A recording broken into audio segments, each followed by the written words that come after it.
if they want to go on from there, they have to help him in the recruitment process. That's your favourite word, I've come to realise, Tony, is recruitment. It's a word we use frequently on the show, and with due reason, of course, a very valid reason. It's so important to a football club. But when we look at Leicester, and I want to apply Arsenal to this as well, they don't have tons of cash lying around like some other clubs, not just within England, but Europe. They can't go out and buy finished products or close to finish. It's more about coaching, isn't it? It's more about developing, getting good names in with potential or within the academy and building them up to become superstars. Is that how Arsenal and Leicester should be approaching the recruitment process now? Do you want to take that one, Kev? Listen, I've been talking all day long about recruitment. You know, every time I come on the show, it's very interesting to see. Arsenal, I think it's both, Adam, to answer your question first and foremost. Both the actual producing of your own. So this is why I got annoyed with Willan getting a 3-year contract when we've got Saka, which was proven wrong today because we do need a squad of players to back up the kids. And we've got but I think the money could be done a little bit better with in different positions for Arsenal. And going forward, I think Leicester need to, you know, find a replacement for Vardy and for looking like a bit of creativity, you know, someone on the side that they're best putting their money, and maybe a little bit of cover for Johnny Evans, who's not the youngest either. Kev? Tony, don't you think that if they're going to start recruiting that type of player who they have to develop, they got to get them now. They've got to get them in the summer. So if Vardy's got 2 years, you've got to start developing your striker and your midfield players, etc. So in 2 years' time, they're ready. You know, it's a tough process because everybody wants the best players. Even if they're not £50 million players, everybody wants the best youngsters to develop. So I think Leicester and Arsenal are going to find it very hard to build to the next stage. It's really important that if they're going to make the moves, they've got to make them now.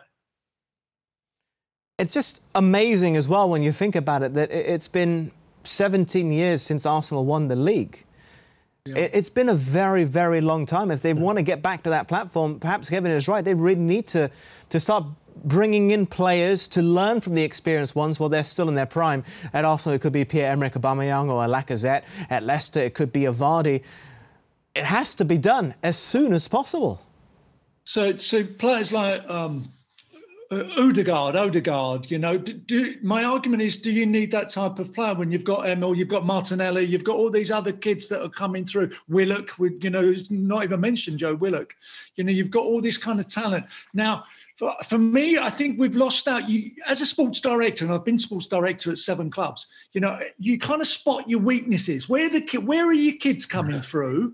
We're going to have to leave room there because we've got some real talent. We've got a Dave Rocastle coming through. We're not going to go out and find a right back. You know, if you've got a Tony Adams coming through, you're not going to go and get a central defender. You've got to give the kids the opportunity if you think they're going to come through. So where I think we've done wrong is that we've not pinpointed areas of recruitment. You know, I love Cash, for instance, at Villa. You know, he's a Londoner. Gomez, he's another Londoner. He's a wonderful, wonderful footballer. One of the best central defenders, I think, in the country. Those kind of kids, you know, Liverpool have done brilliantly working with their coach and their recruitment to pinpoint in the right areas that they needed for their squad. And then over and above that, answer your second part of your question, Adam, the coach has got to work with them then. He's got to work with them, work with that group of players and say to the recruitment department, listen, I'm not too sure that, you know, the right back's going to do it for me. You know, you need to get me a right back. You need to get me a goalkeeper. And I'll go back to it again, Adam, every time I'm on your show, Martinez.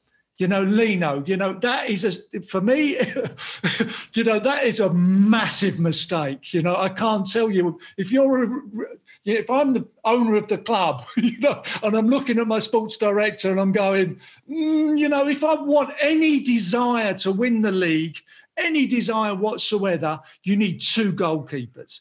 You know, at least 2 goalkeepers. You know, you got a Lino, you got Martinez, good. You get rid of one. you get what you get inconsistency. That's what you get. There's an interesting tweet I got here from one Kevin Campbell. I'm sure if you know him. He says, Odegaard is a baller. He put that up 1 hour ago. So you've been very impressed with Odegaard. The thing is, Kev, he might only be at the club for another 3 months till May. He might have to go back to Real. They might say, no, we don't want him to go anywhere. He's still contracted to us. So could be a short-term solution rather than a long-term solution with that one.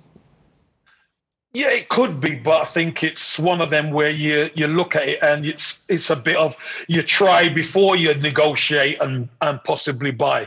You know, I've sometimes got a little bit of a different philosophy to Tony on the Odegaards, because I just think you can never have enough good players if you're trying to win the league, because there's going to be times where you have injuries, there's going to be times where people lose form, and you're going to have to rotate your squad.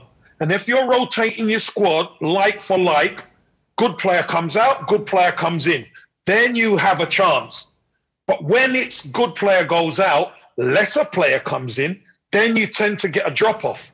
So I'd like to think the likes of Odegaard, if he proves himself, obviously, he would like to come to the football club to go with that young core who are coming through. You know, Martinelli didn't get on the pitch today. I think Arteta's doing quite well with him, because I think he's been out a long time and he wants him training for a bit before he starts pushing him in the first team, and doesn't want him to break down.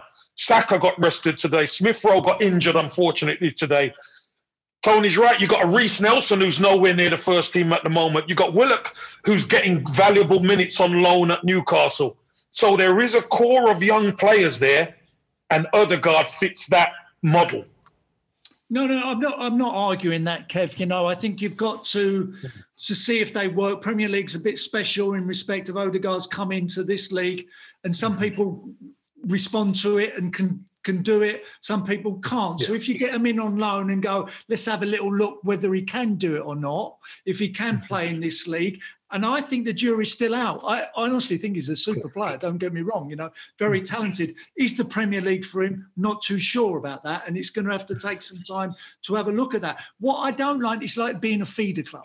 You know, I don't like how players, and if you're not careful, Saka, before you know it, is going to be moving on.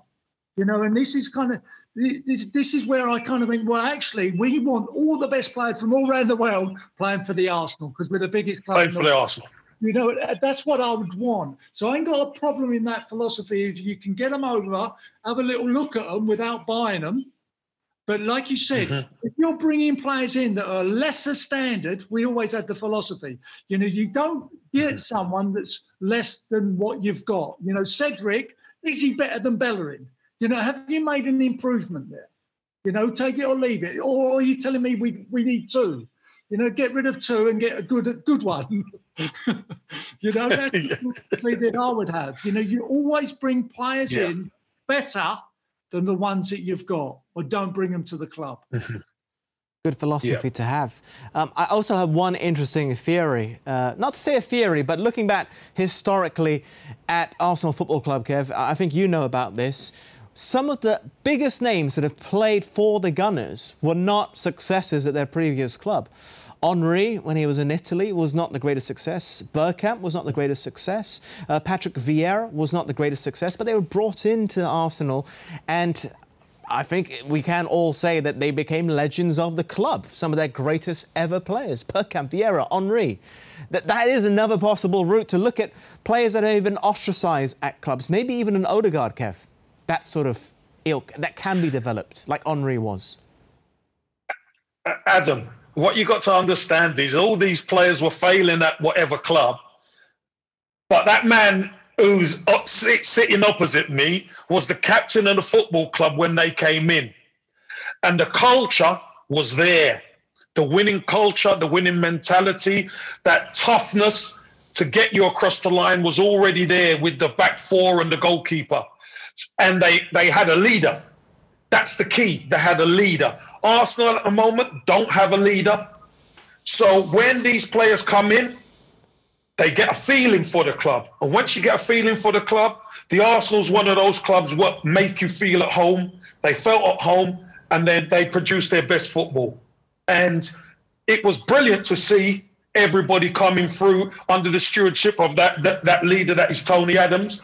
And Arsenal miss a leader like Tony Adams. Look, this is no rocket science. That's why David Luiz has been offered another year, because apparently he's a bit of a leader in the dressing room, and Mikel Arteta needs as much help as he can get.